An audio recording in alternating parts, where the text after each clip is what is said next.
aí, meu caro ouvinte, seja muito bem-vindo. Hoje é o podcast número 4, certo? Tá disponibilizado para vocês aí via Spotify e depois tá disponibilizando lá no YouTube, em formato de vídeo, certo? Aquele mesmo estilo, vai ter só uma imagem e o podcast rolando. E aí, meu caro? Acabei de ter aqui meu momento de glória simulada, ganhei no joguinho e eu estou muito feliz. E, claro, muito animado para estar fazendo esse podcast. Hoje eu vou estar falando especificamente mais a fundo sobre cada tipo de narrativa. Perceba, no outro podcast eu fiz relances, fiz observações sobre os posts do Instagram. Se tu tá me ouvindo aqui, cara, e não conhece o Instagram, vai seguir lá, @identidade solitária, somente. Tira o podcast, é só @identidade solitária. Agora, se tu ver do Instagram, tu entendeu bem direitinho um outro podcast. Esse podcast poderia ter sido lançado antes daquele, certo? Mas tudo bem, não há problema algum. É um tema que, querendo ou não, sempre vamos estar voltando para falar sobre, certo? Então, está falando aqui sobre as 4 narrativas possíveis do ser humano. E as 4 narrativas que existem, mas só existem 3, mas somente 3 são possíveis, no caso, certo? E antes de estar iniciando o estudo em si das narrativas, certo? Que então seria uma vida como sentido. É importante que as pessoas saibam, então, desenvolver uma habilidade de narrar.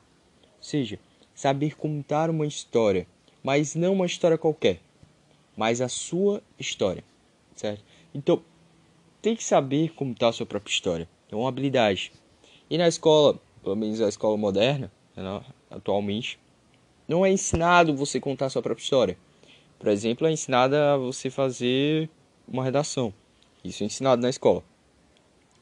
E é em terceira pessoa, entende? Você quase nunca faz um exercício estilo diário, escreve seu dia.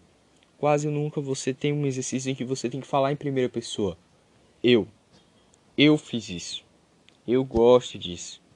Coisas assim. Quase nunca.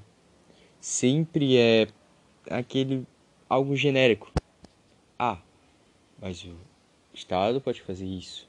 Ah, mas fulano de tal faz isso. Ah, aí você lança um dado, uma citação, entende?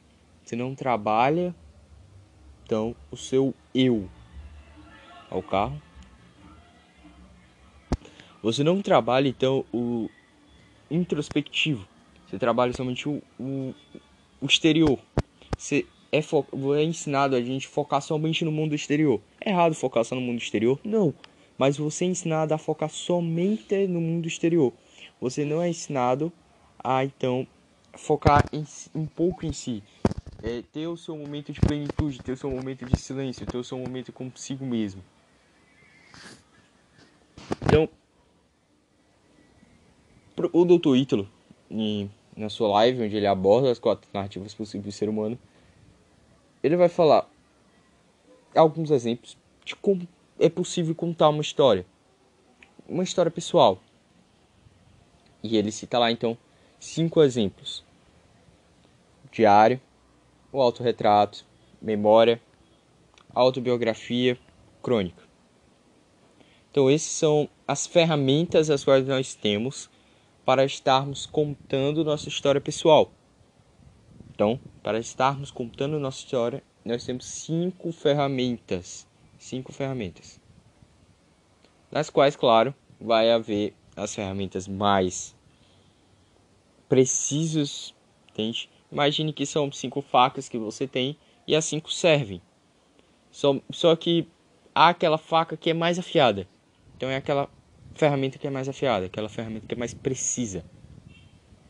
Então, ele já inicia explicando por que a memória não funciona.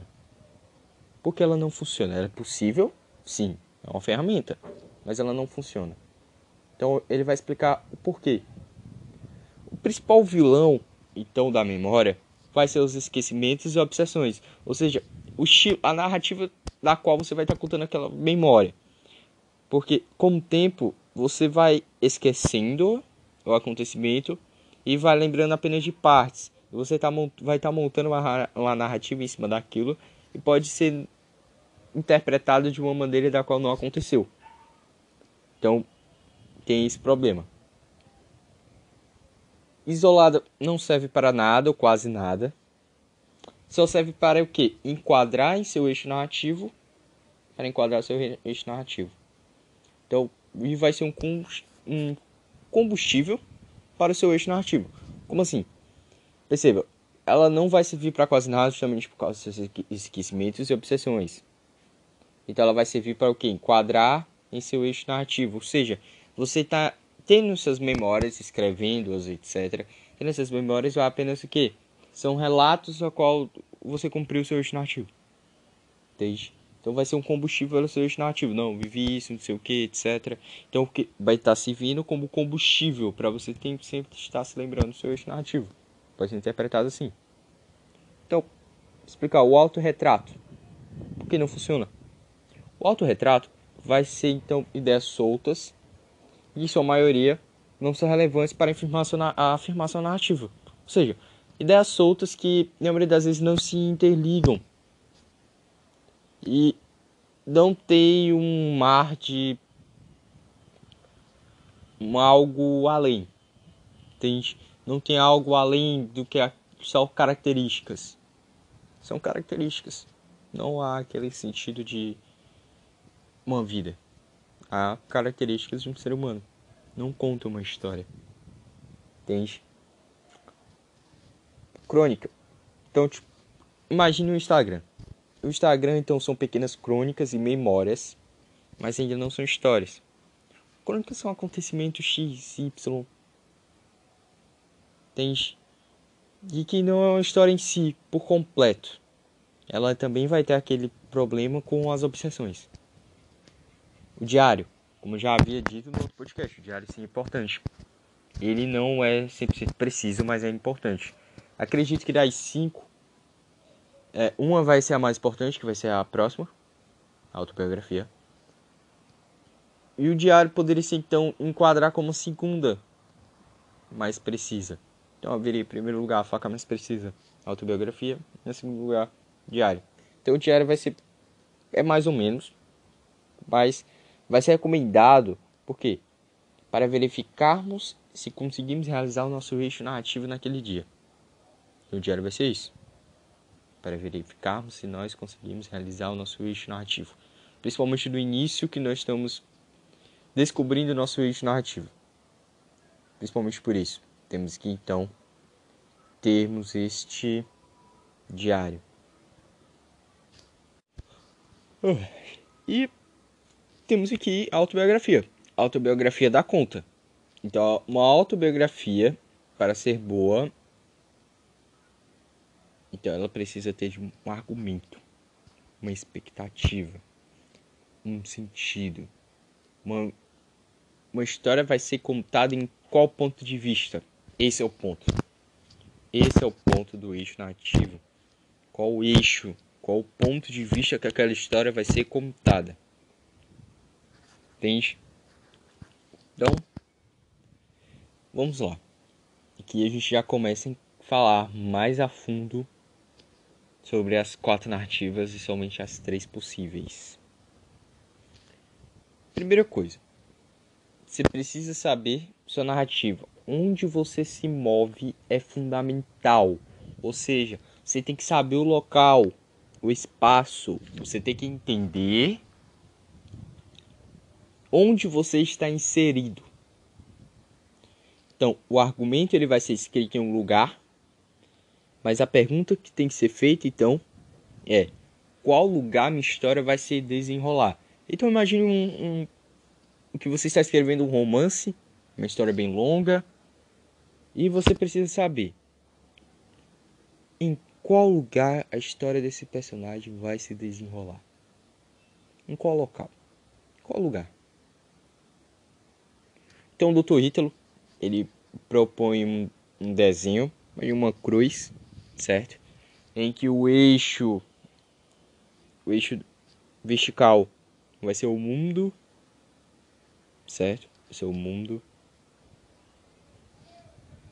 o eixo horizontal, então vai ser dividido. Lado esquerdo o objetivo, lado direito o subjetivo. Mas vai ser... Vou explicar novamente. Vai ser uma cruz, certo? Imagine então aquele eixo Y, X. O eixo Y vai ser o mundo, o eixo X vai ser o olhar. O lado direito vai ser o olhar subjetivo, o lado esquerdo o olhar objetivo. Abaixo, então abaixo dessa cruz vai ter o mundo material, acima dessa cruz X, Y, mundo olhar, a função, presença, mundo espiritual. Então, poderia até dizer transcendental. E já aqui, para deixar organizado, os Shudras vão estar em um mundo material subjetivo. O rico, a narrativa da qual busca beleza, vai estar presente no mundo material objetivo. O nobre, aquele qual busca a bondade, vai estar presente no mundo espiritual da presença, função. Vai ter um olhar subjetivo, ele vai estar acima do Shudra, a qual se designa então os intelectuais, aqueles a qual buscam a verdade, o sábio, vai estar presente no mundo espiritual, da presença, função transcendental, objetivo. Então é isso. Construa o seu cenário. Construa o seu cenário. Porque onde estamos inseridos, melhor então o nosso desenvolvimento. Então, onde estaremos inseridos é importante para desenvolvermos o nosso eixo narrativo. Então, passando de maneira rápida, para depois então estarmos falando mais ainda sobre o assunto de outros pontos de vista, sem ser cada uma das 4 narrativas em si. Passaremos então pelos Shudras,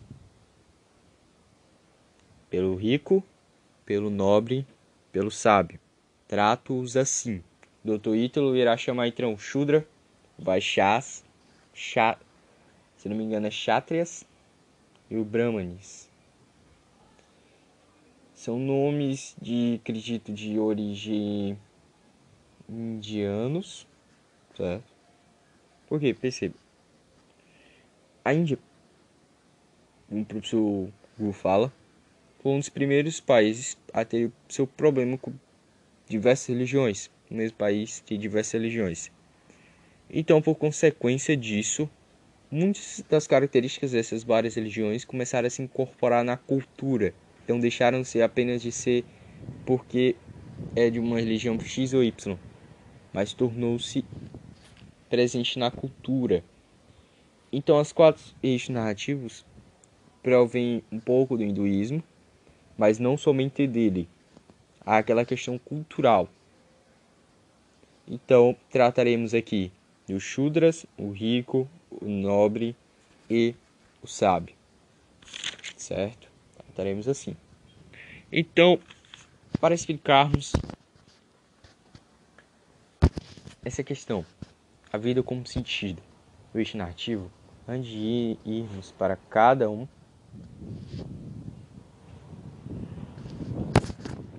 é preciso entender assim.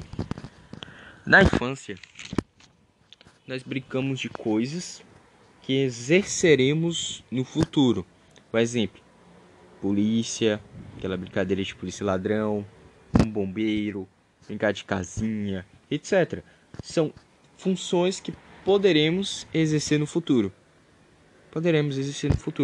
São coisas que existem.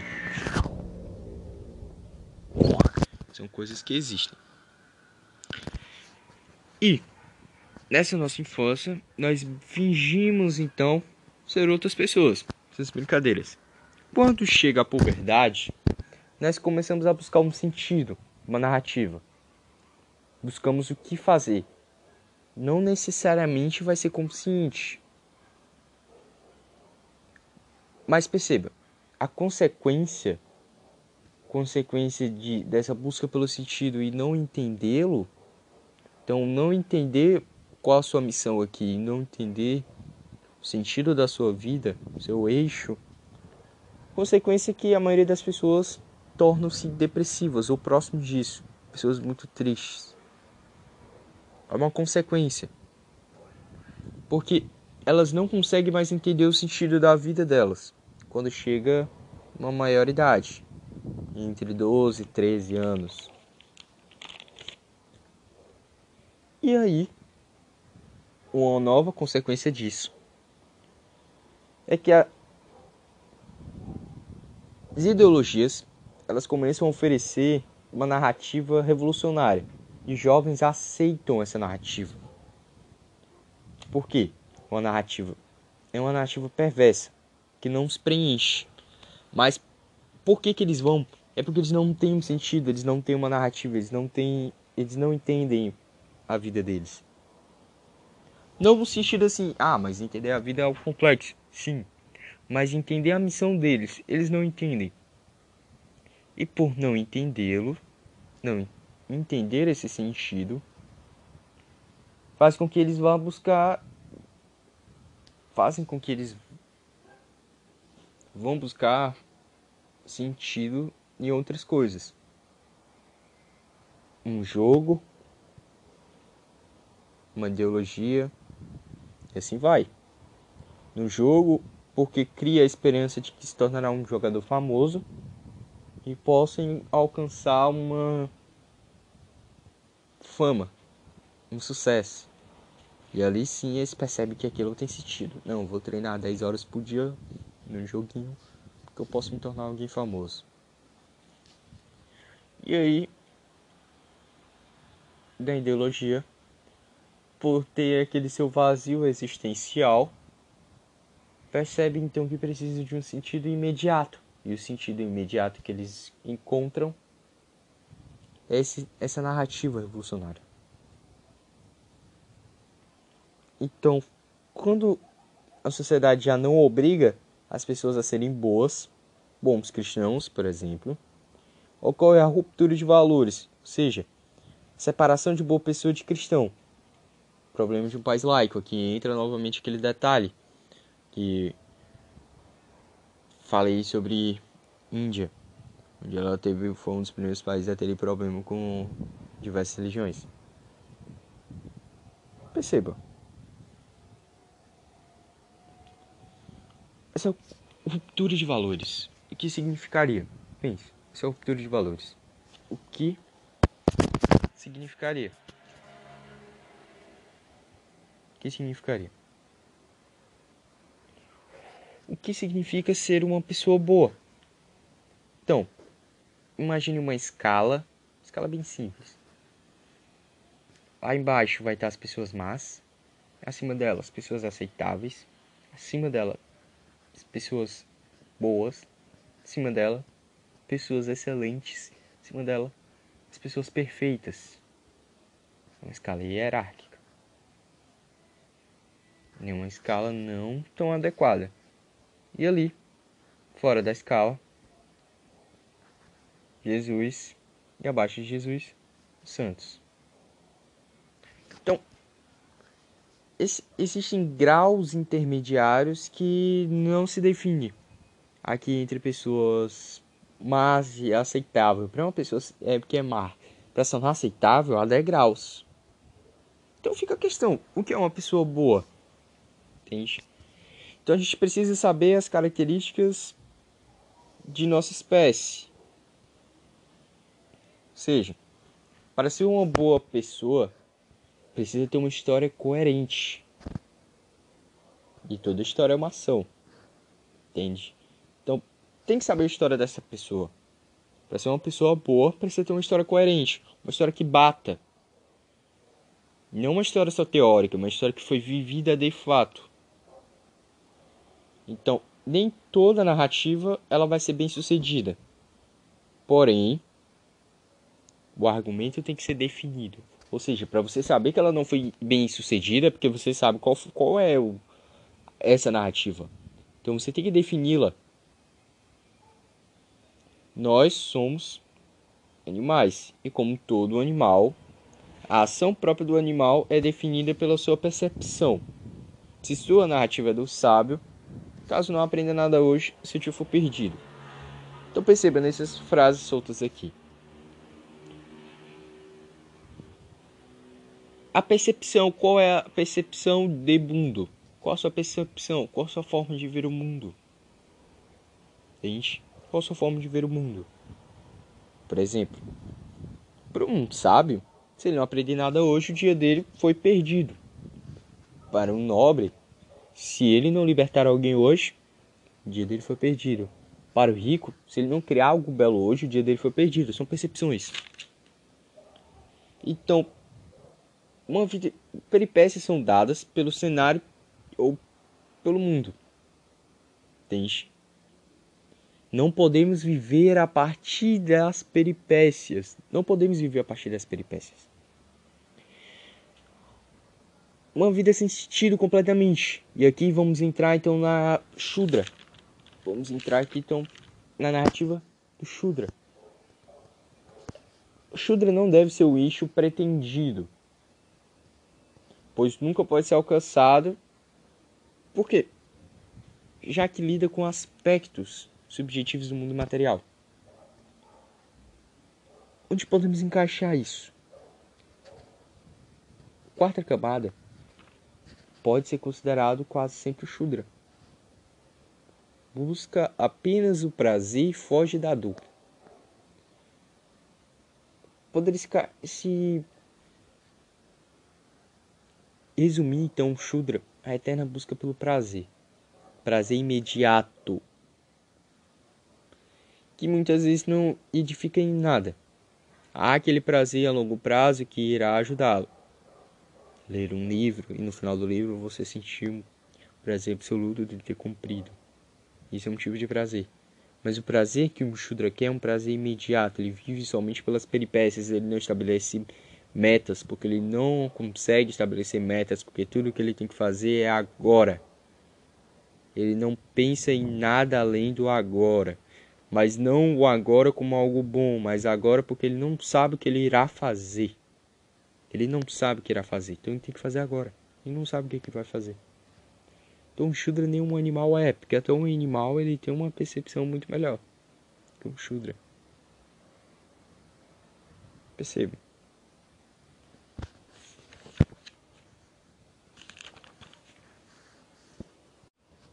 No outro, acredito que eu já tenha dito bem mais organizado. Questão de que todo dia é uma pequena morte. Você dorme sem saber se vai acordar.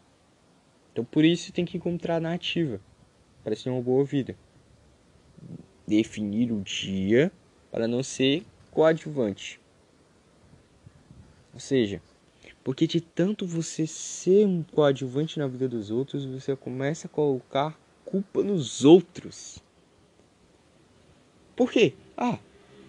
Porque você está sendo coadjuvante na vida dos outros. Percebe?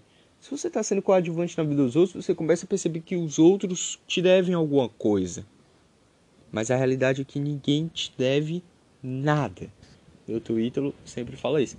Ninguém te deve nada. Então perceba. De tanto você ser coadjuvante, você começa a pensar mesmo que você é coadjuvante. E percebe, pensando nisso, pensando que você é um coadjuvante, você então começa a depender dos outros. Começa a pensar que você está num set, você está num estúdio de gravação e que todo mundo tem que te trazer alguma coisa. Trazer um café, fazer uma maquiagem e assim vai. E não é bem assim a vida. A realidade é que no estúdio todo mundo está preocupado em pegar a sua própria maquiagem e pegar seu próprio café no estúdio da vida. Percebe essa analogia? É isso. Então, esse é o sentido das narrativas. Um pouco do sentido das narrativas. Tem que definir o dia para não ser um coadjuvante. Então você tem que definir o sentido da sua vida. Por que você está aqui? Por que você está aqui?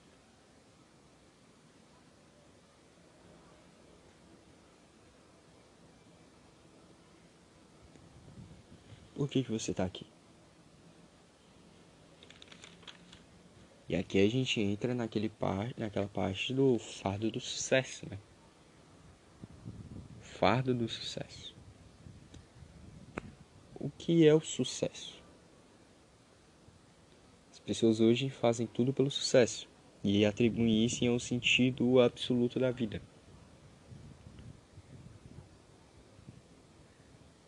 Percebe? O sucesso é um sinal do organismo.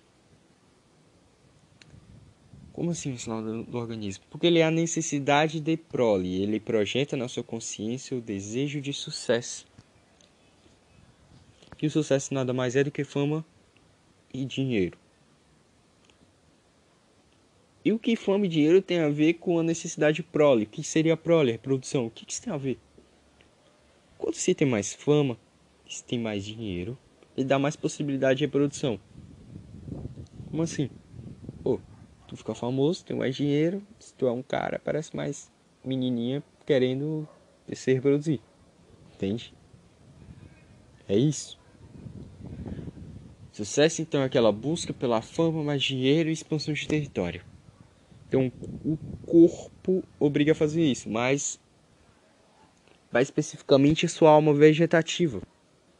Porque a sua alma, a alienação da sua alma, a sua alma vegetativa, então vai ser o sucesso. Enquanto a alienação de sua alma animal vai ser aquelas taras. Como assim taras?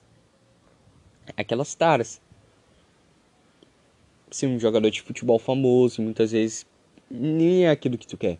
É só porque você entende aquela atividade como satisfatória. Porque você gosta de jogar futebol. Você gosta de jogar futebol e queria jogar futebol o resto da vida. Enquanto essa alma vegetativa é aquilo do sucesso. Você quer fazer tudo pelo sucesso. Você quer que a sua vida gire em torno do sucesso. E aí você junta os dois, né? Você quer ser um jogador famoso. Porque aquela atividade é satisfatória e porque você quer ter sucesso. É isso. E o cuidado que temos que ter aqui é porque isso pode refletir nos filhos. Isso é refletir nos filhos. Imagine que você tentou buscar essas taras e não deu muito certo. Aí você começa a ser uma pessoa frustrada e você coloca toda aquela pressão em cima dos filhos. E ainda na infância. Enquanto eles eram para estar brincando, fingindo ter outras narrativas para que eles consigam evoluir e viver uma narrativa de fato. Porque qual é o norte da educação dos filhos? É se sentir seguro e amado. Você tem que ensinar, tem que amar e deixar aquela criança segura. Tem que ensinar aquela criança a ser boa, generosa, honrosa e assim vai. E você tem que entender que você não sabe como é que vai ser a vida daquela criança. Porque ele é um ser humano como qualquer outro. É um ser humano como qualquer outro. Ele vai ter a sua própria narrativa, ele vai ter seu próprio temperamento, ele vai ter sua própria evolução nas camadas da personalidade. Ele vai ter. Por quê? Porque assim como você teve, ou espero que tenha tido sua evolução, ele também terá. Ele terá suas dificuldades na vida, ele terá suas alegrias, suas frustrações, ele será um ser humano. Em tese, um ser humano comum. Então, ele será um ser humano. Ele viverá. Então você não pode impedir dele viver.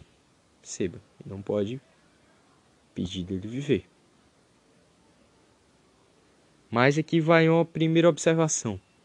Antes de querer sentido na vida dos filhos, nós, quanto pais, perceba, eu me coloco em nós, não por eu ser pai, mas por ter todo esse contexto, toda essa situação. Mas você enquanto pai, você tem que ter um sentido na sua vida, mas não só você, os seus amigos, aquelas pessoas que andam com você têm que ter sentido na vida delas também. Porque quando chega a uma certa idade, as crianças, elas param de se espelhar um pouco nos pais e começam a se espelhar nos amigos dos pais. Começam a se espelhar nos amigos dos pais. Se seus amigos não têm sentido, você pode até ter um sentido, mas chega um determinado momento que aquela criança vai ter então uma confusão de valores, de sentidos. E pode ser, existe uma grande possibilidade que ela não vá ter sentido na vida até um certo ponto. Então você tem que ter um sentido na vida. Seus amigos devem também ter uma vida dotada de sentido. Então ambos servirão de exemplo. Outras coisas, né? Seu filho não é um Pelé, seu filho não é um Sócrates. Seu filho não é um Sócrates, seu filho não é um Pelé. Não deposite toda aquela expectativa de uma vida melhor em cima só dos seus filhos. Calma, vá com calma, meu cara, vá com calma. Não é assim. Não deposite então toda a sua frustração em cima dos filhos. Lide com ela você mesmo e não deposite toda a sua frustração em cima dos filhos.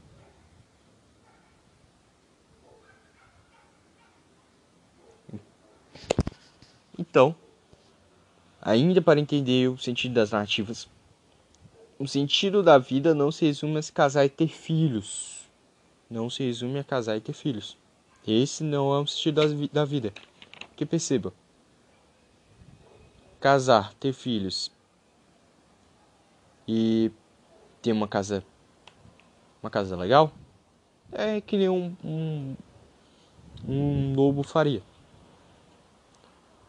Ou um leão faria. Ele vai arrumar uma fêmea, vai se reproduzir com ela, vai expandir um pouco do seu território para deixar os filhotes tranquilos e vai protegê-los. Apenas isso. Mas a vida de um ser humano é mais complexa do que a vida de um camelo. Entende, meu cara? A vida de um ser humano é mais complexa que a vida de um camelo. Perceba. Nós temos que deixar essas crianças brincarem, fingirem que tem outra narrativa e etc. Porque você tem que querer que seus filhos sejam bons seres humanos, não que eles sejam bem-sucedidos. Vamos retirar esse peso de deixá-los com sucesso. Dê espaço para os seus filhos. Deixem-nos brincando. Deixem-os brincando. Deixem-os à vontade. Deixem-os à vontade. Por quê? Porque se ele não brinca na infância, não finge que é outra pessoa, não brinca de astronauta e etc., quando chega a vida adulta, ele vai querer brincar de ser outra pessoa. Um exemplo que eu dei na live sobre as narrativas é que o jovem vai comprar um relógio maneiro e vai começar a fingir que ele é rico por ter aquele relógio. Tirar uma foto naquela Hilux, naquela BMW novinha.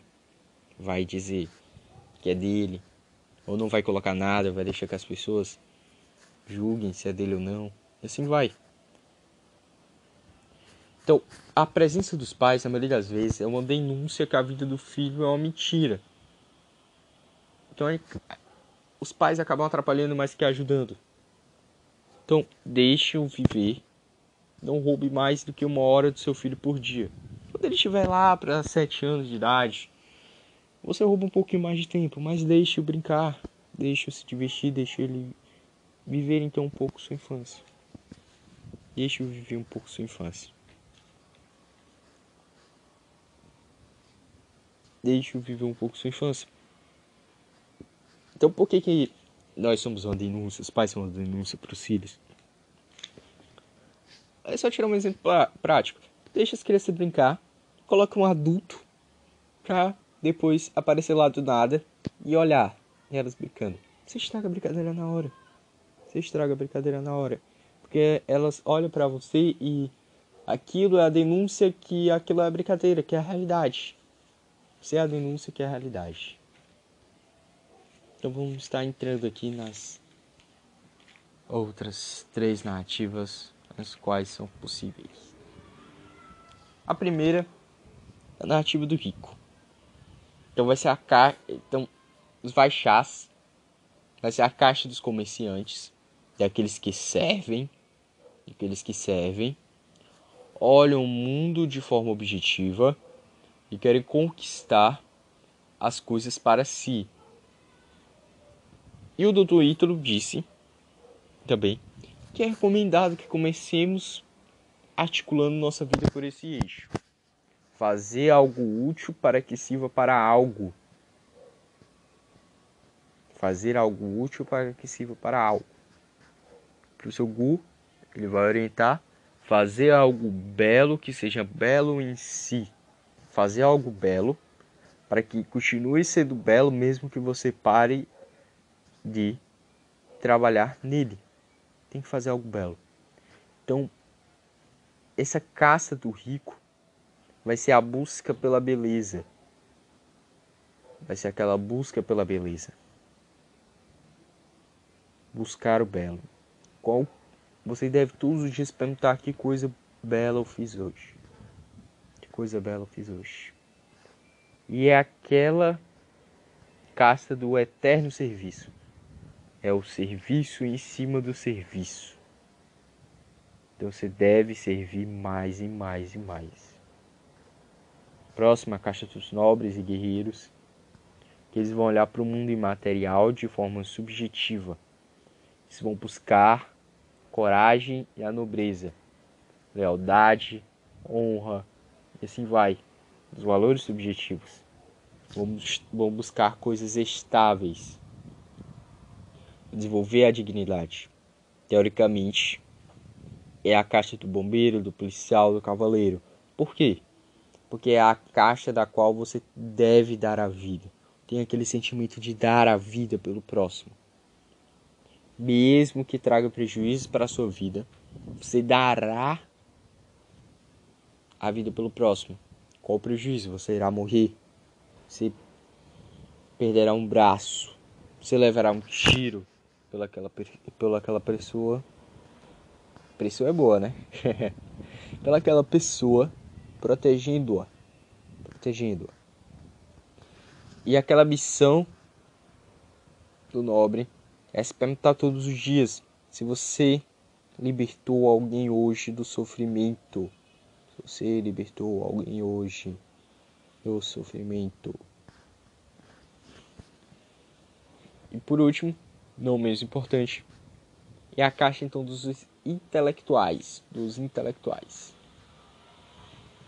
Vou olhar para o mundo imaterial de forma objetiva, buscando então conhecer esses princípios e articulando-os dentro de si. Então o sábio vai ser o sujeito que vai estar encarnado nele, a lealdade, a honra, a justiça, a verdade, assim vai. Ele pensa então, vou entender e explicar as coisas. Vou entender e explicar as coisas. Entender e explicar as coisas. Então, ainda sobre o intelectual, ele vai ter que se perguntar então, diariamente, se ele aprendeu algo novo hoje. Então, ele deve se perguntar: hoje eu aprendi algo? Hoje eu aprendi algo?